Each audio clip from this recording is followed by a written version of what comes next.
We are live. Welcome, everyone, to a brand new episode of Should You Take That Case? It's another Medical Monday or Medical Record Monday. That's what I call it. and, the goal of our show is usually to be a resource for legal professionals who pursue medically related cases or medical issues in those cases by sharing our experiences and insights as defense or plaintiff attorneys. And we are going to, let me introduce myself first. I'm Lisa Wade, your legal nurse consultant host, and I am owner of Wade Nurse Consultants. But not just that, I am also the creator of our private LinkedIn community, the Attorney Medical Record Resource Group. So take a peek at us in LinkedIn and see if that's something you can get behind. We use this as an opportunity to get to know one another, and we're going to be doing that today with our guest, David Cohen. But before we do that, let's scoot over to the comment section, see who's visiting us live today. If you are an attorney, put an A in that chat so we can see you and say hello. If you're a paralegal, put a P. A legal assistant, put an L. But if you are a part of one of my favorite groups, Women Owned Law, put a W in that chat. Women Owned Law is a wonderful, groundbreaking group created to connect and advance women legal entrepreneurs. So visit us at womenownedlaw.org and take a peek. See if that is something you can get behind. Now, usually I give a little introduction for our guests, but we're going to do that today a little differently. We're going to bring our guest on, and he's going to tell us a little bit about himself. And here you are, Dave How you Cohen. doing? Hi. How are you? Hi Nice to there. meet. I would say nice to meet you, but we've been chatting for about 15 minutes so far, so I can't say Yes. that. Yeah. Oh, well, it's wonderful to see you virtually, at Same least here. Same here. What maybe people in don't know is, person. yeah, people don't realize we're actually seated 2 feet apart in the same room. Yes, yes, I can just, No. hey, or hey. But I'm doing the wrong side because we're inverted right now. Yeah. That's funny. That is Yeah. funny, Dave. Well, Dave Cohen, tell us a little bit about you before we get Well, started. absolutely. So, as you can tell by looking at me, I've been a lawyer for a long time. I think I'm a 32-year lawyer, and I've been doing almost exclusively nursing home abuse cases for about 23 years of those 32. So it's all I do. There's exceptions here and there, but probably 95 or more percent of what I do is this. And I love what I do because I hate what happens. Hmm. And where do you do most of that work? What part of the country are you hanging Yeah. out?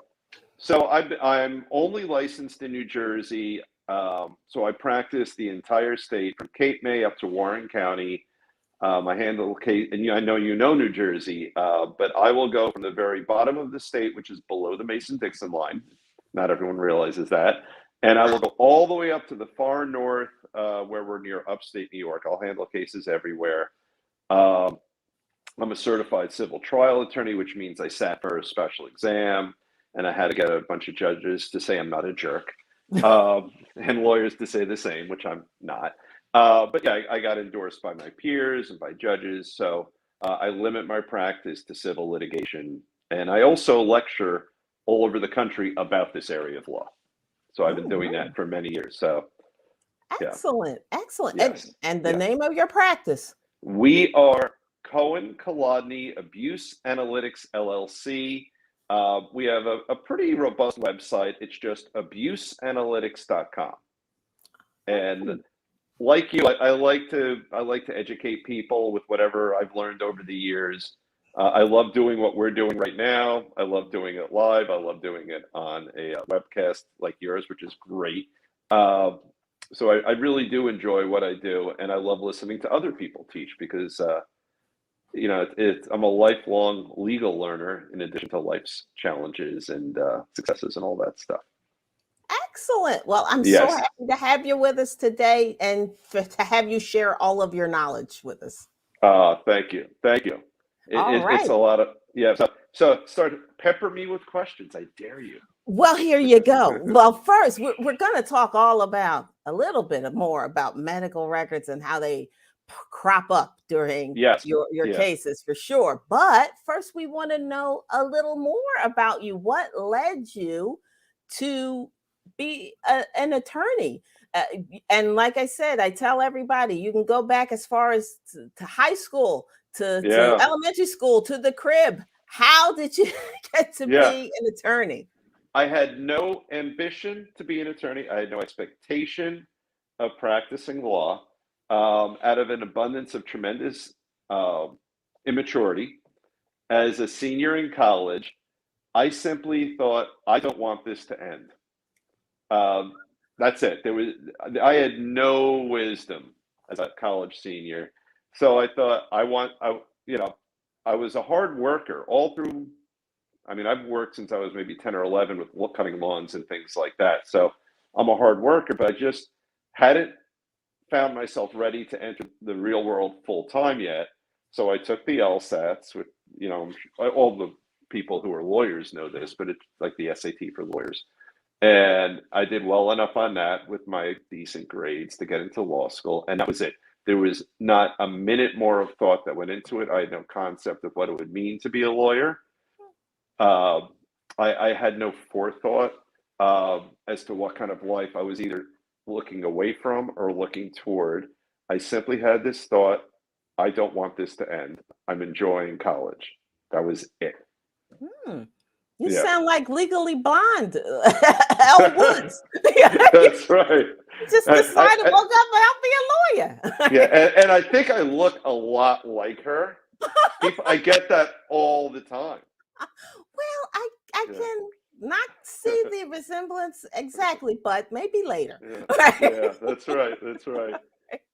But Well, let's dive into a little bit more about how do you get the cases that you okay. work on? Do you sometimes cases may come up that you might decide they're not really worth pursuing. How do you decide if something is Hmm. good to Yeah, pursue or not to pursue or to pass on and refer to somebody else? right. Great question. So, again, having done this for so many years, the number one issue for a nursing home case, I want a good family. I want a family who is devoted to their loved one, a family who cared about their loved one. If we see a really good, strong case that sounds in powerful malpractice issues, but we have a family who warehoused mom or dad, we don't take it. We will not do Mm. it. And there's a million reasons. I said a little earlier, I love what I do, and I wouldn't love what I do if I represented people who were just, trying to financially gain and really are not emotionally invested in their loved one. So that's the first thing, and there's a practical reason too. It's not. It's rooted in my outlook about life and law. And my partner Elliot Kolodny, we're of the same mind. He's my best friend and not just my partner, which worked out great. But we want to care about our clients. We want to care about our coworkers. We want to care about what we do, and that's the selfish piece of it, right? But then the practical piece of it is that if we were to represent someone who didn't care about mom or dad, that would resonate through the entire legal process. If they're sitting down for a deposition, it would become apparent quite readily that they didn't care about their loved one. Okay. It would make the defense less interested in sitting down and chatting with us. If we went all the way to trial, the jury would punish them for doing what's obvious. I mean, I ran a focus group in, was it Austin? I think it was Austin. Could have been Vegas. I literally don't remember because I've been to so many. But we had 100 lawyers in the audience, and I was doing the opening for the plaintiff, and a really dear friend of mine from Texas was doing the opening for the defendant. And one of the things he brilliantly did was point out a few weaknesses in our pretend fact pattern that showed that they were kind of warehousing mom. And again, this was a pretend fact pattern. But when we talked to all the lawyers afterwards, who were our focus group, that resonated with them. And I think there's a psychology or a psychological piece of that if you study the reptile as an example, which is a whole trial strategy that Don Keenan and David Ball developed, one of the things that will resonate with people is that they're worried that, oh my God, if this happened to your client, this can happen to my wife, my mom, my dad, my brother, my sister. Mm-hmm. And if they perceive that this happened because, and I could put air quotes, around the word because, if this happened because this person was abandoned by their family, whether that's medically true or not, and it probably wouldn't be true, suddenly they feel better. Oh, thank God.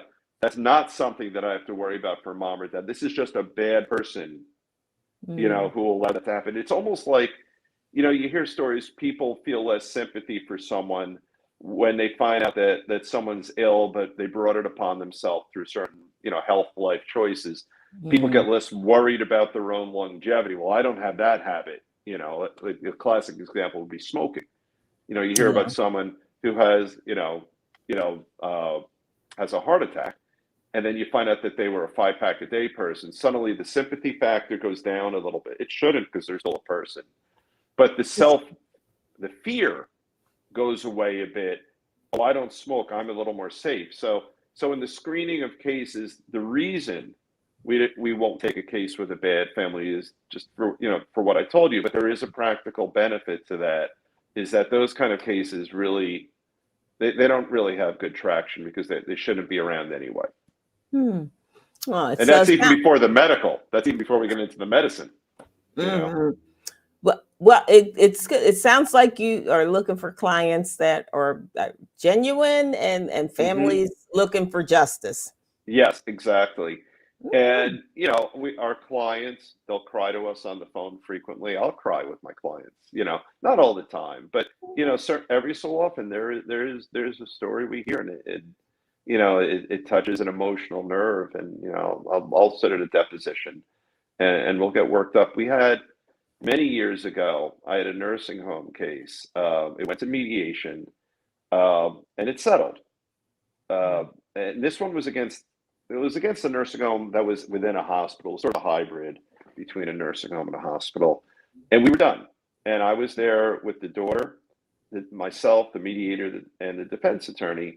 And in attendance, but in the other room, was the risk manager of the facility, who was a nurse. And we were done, so everything was locked up. And she knocked on the door, come on in. And she said, "Could I just say something to your client, Mr. Cohen?" I said, "Of course." And she starts weeping, and she says, "I'm sorry. Mom deserved better than that." And we all started crying, and everyone hugged. Because she couldn't say those words while there was litigation. And as soon as that was relieved, and it was such amazing closure for the family, for the nurse who was disappointed that her staff didn't really rise to the occasion, which happens sometimes, or we wouldn't be having this discussion, But it was really a beautiful moment, a truly beautiful moment, after something horrible had occurred. I understand. When you're a nurse, and I've been a nurse for well over 30 years, taking care of people, it doesn't really matter so much how things happen. If you're taking care of somebody that has lung cancer, whether it was, from secondhand smoke or from a habit they've had, you take care of them the same way. Yeah, and you love them regardless. Yes. Yeah, absolutely. Definitely. So next question is, yes. How about when those medical records, and there can be piles and piles and piles of them, but when they rear their ugly heads and you're types of cases. Do you have any specific routine or protocol for managing and reviewing those records? Yeah, I think I diverge from much of my brethren in my approach. I know how to review a medical record as well as most lawyers who do what I do can. So it's not that I can't, and it's not that I don't know how. But my preference is to engage in that process after the Lisa Wades of the world will take a look at them first. So what I like to do is once we amass whatever records we think we need, and those aren't always all the records we need, they're just the records we think we need at that point. Excuse me. I will then, or our staff will, then everything is digitized. We try to order them digitized, and if they come on paper, we digitize them, and we have really nice high-speed scanners. So everything is in a nice clean package. And then our paralegal team will then create a hyperlink, which allows the Lisa Wades of the world to just tap on that, and then up will populate, the 5 hospital admissions, the 2 nursing home admissions, the Visiting Nurses Association records and things like that, the VNA records. And then what I like to do is have, and it depends on what jurisdiction one is in. In New Jersey, we're safe to do it. I'm allowed to have my experts send me a draft report that is not discoverable. So it's, and it's, I think it's probably getting to the point where it's most states. When I first started doing the nursing home work, and I think around 98, we had a rule change that either happened right before or right after that. So I've only lived in that atmosphere, that legal atmosphere. So what I like to do, to answer your question, is I like to have a professional look at those records, but that person has to have an understanding of what brought the clients into my office. And that person has to have an understanding of what my perspective of what I think at that juncture in my case is or is not about. And then he or she can then take a look at the records and give me a draft report. Then I feel like I could be much more targeted in how I approach the records. And are there times when I'll look at the records raw before my nurse or my doctor looks at them? Of course. I mean, there was once a time when I got a case and I was so excited to get the records because I knew what the case was about. I actually sat in the parking lot of the nursing home. My client went to the nursing home, got the records, got the box, handed it to me in my car. I sat in my car and I found 3 instances of false charting before I left the parking lot. Oh boy. But usually I don't do that. Usually I want to get sort of the big roadmap of what happened here from my expert, and then I like to attack the records.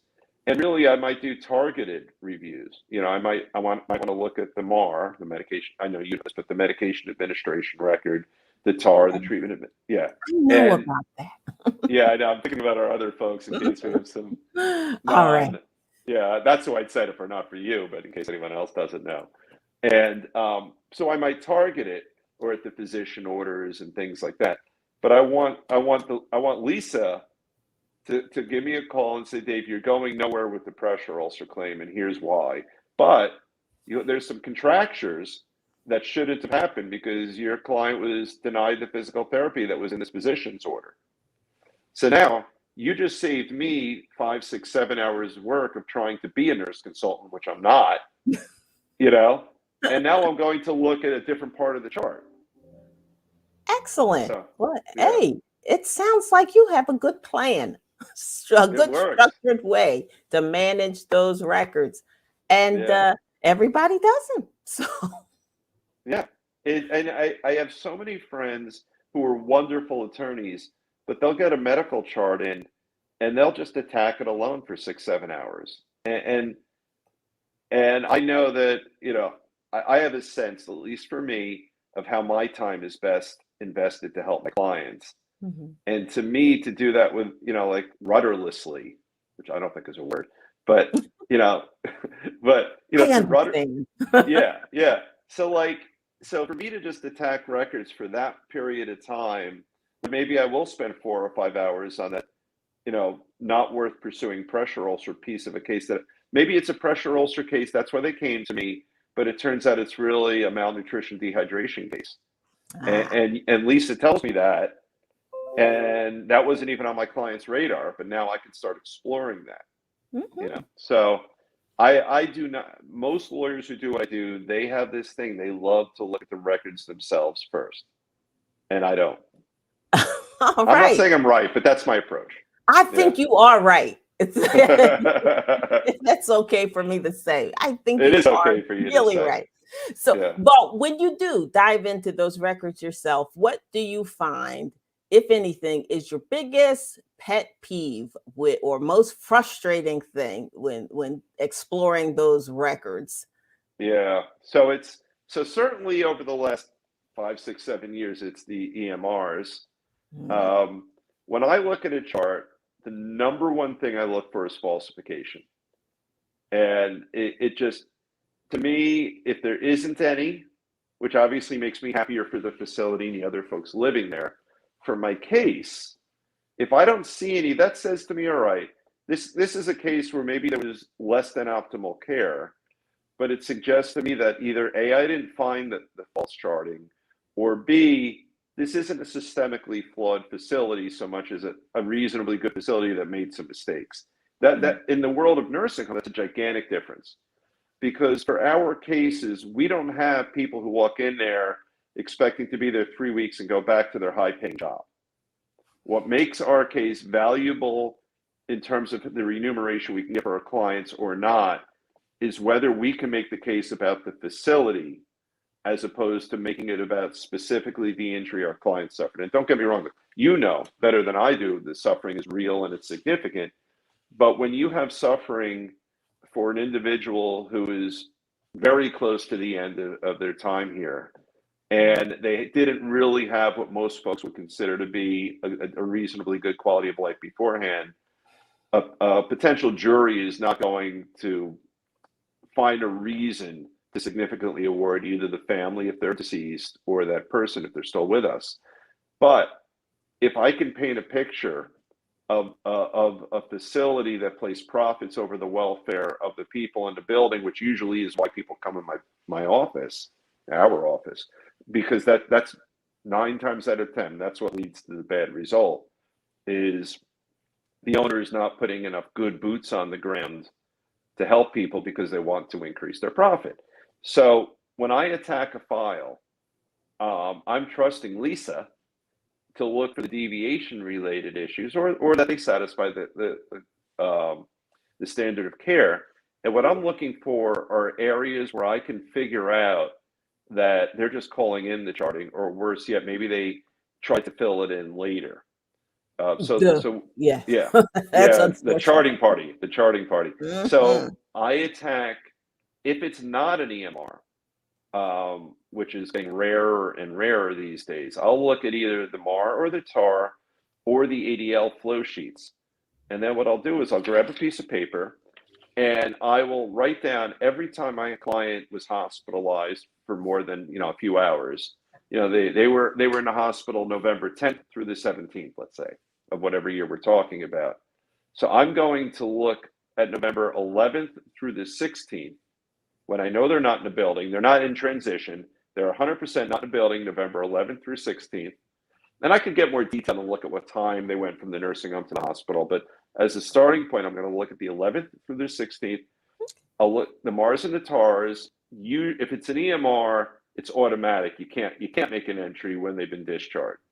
But if it's a manual one, and I will see a lot. I will see it very frequently. And these days, I'm getting it a lot in the ADL flow sheets where they will say they washed mom up, they gave her a shower, they Mm. changed her dressing. And I know she's 3 miles down the road in the hospital. Mm.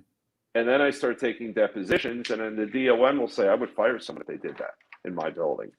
Mm. Um, it's not a gotcha kind of thing. I think that's a reflection of the quality of the building that because really I'm not blaming the individual.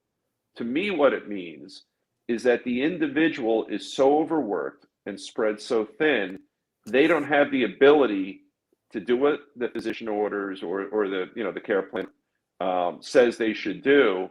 And worse yet, then they're putting anything they can into the chart, not even remembering, maybe not being honest about it, because all they want to do is not get fired, do the best job they're able to do when it's one aide covering 35, 40 residents, right? It's not their That fault. happens. Yeah, and it's That not their does fault. happen. It's never the nurses or the nurses' aides' fault. Never, almost never. Mm-hmm. It's usually not the don or the administrator. They're doing their best too.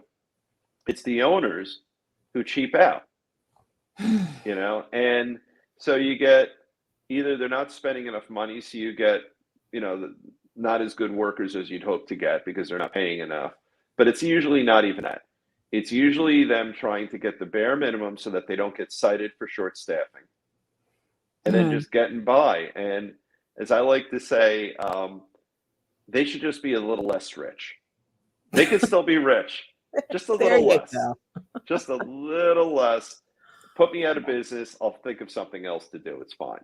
Oh, you have a lot of good insights, and you sounds like you've got a good handle on what goes Well, on thanks. in nursing homes. Yeah, I have a defense attorney friend of mine in Maryland, and he had this great quote. I don't know if he made it up, but every time I say it, I give him credit. He says, "I make fried chicken. It's all I do." Now the irony is, I used to make Kentucky Fried Chicken when I was in high school, so it really resonated with me because I know how to do that. But I've only been doing this work for 22 years, so I better be reasonably good at it at this point because it's all I'm doing. So I loved it because I complimented him. He's a very good lawyer, and he said, "I make fried chicken," and it made perfect sense to me because he's focusing on one thing, and if you do that and you work hard, it's hard not to be reasonably good at it. Because Yeah. we're not spreading ourselves too thin, or we hope not to be.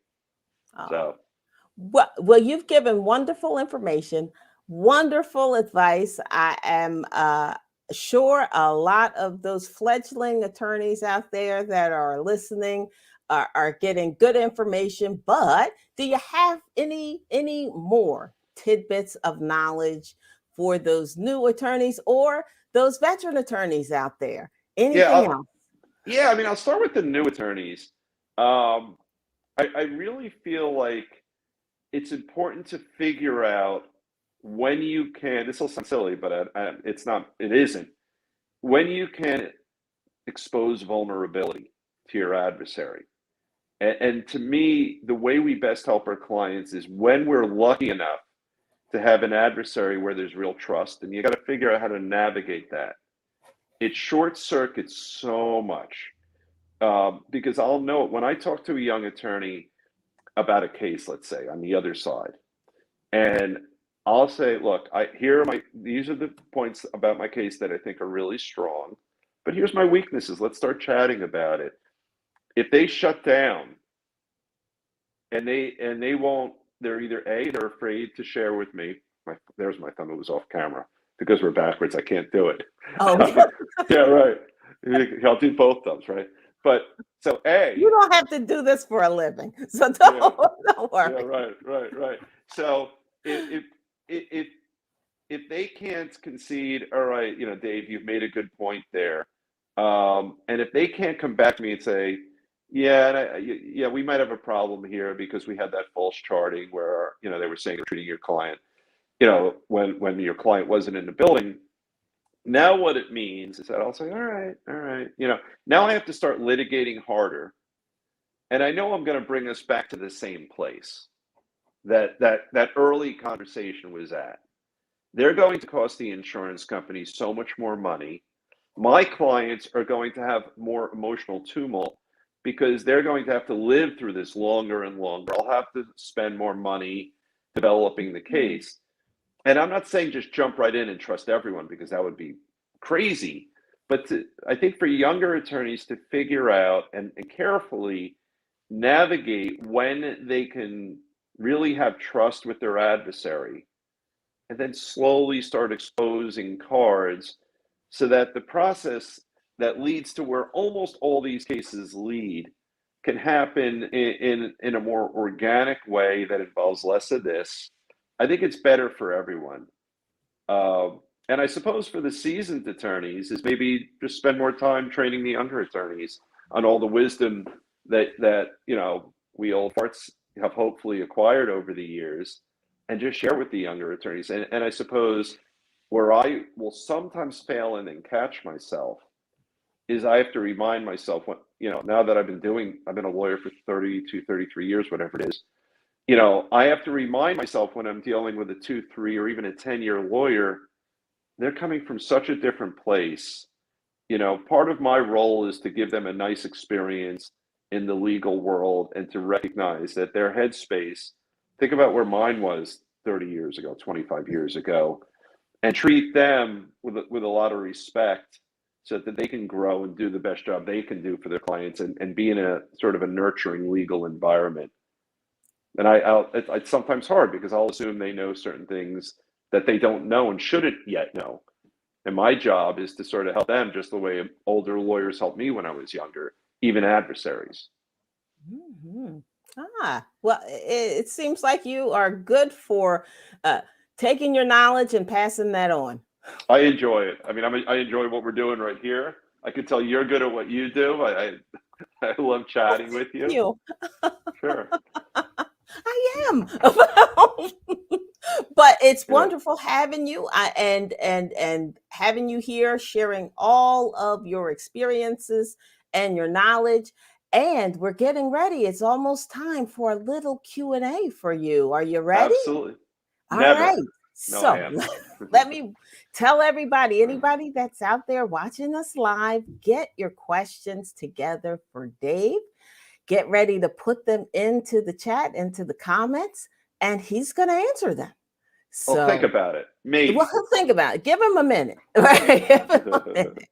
And while you're getting those questions together and you're getting ready to answer them, I'm going to take what I call a small sponsor break and tell everybody a little bit about Lisa Wade and Wade Nurse Consultants and what we do here.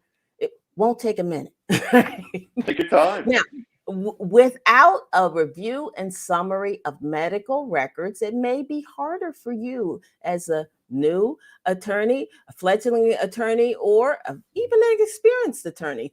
It might be harder to know if you should take that case. And I give attorneys a 1 to 2 page synopsis and opinion regarding the merits of those medically related cases, by using my 30 plus years of nursing experience to make quick work of those medical case screenings. So if you're watching this and you have a legal nurse consultant on the payroll, then this isn't for you. But if you are ready to attack any backlog of screenings that are sitting on your desk, or you need to get clarity on medical issues to free yourself to focus on your legal strategies, here's what you do. Right now, we are offering a free 20-minute medical record strategy call to help you hone an efficient, timely, and cost-effective routine around your medical cases. So you will explore and look into the description box of this YouTube channel. Click on the link that you find there and schedule a consultation. And now back to our Q&A with Dave Cohen. Dave, do we have any questions yet? Let me take a peek. Not yet. But right.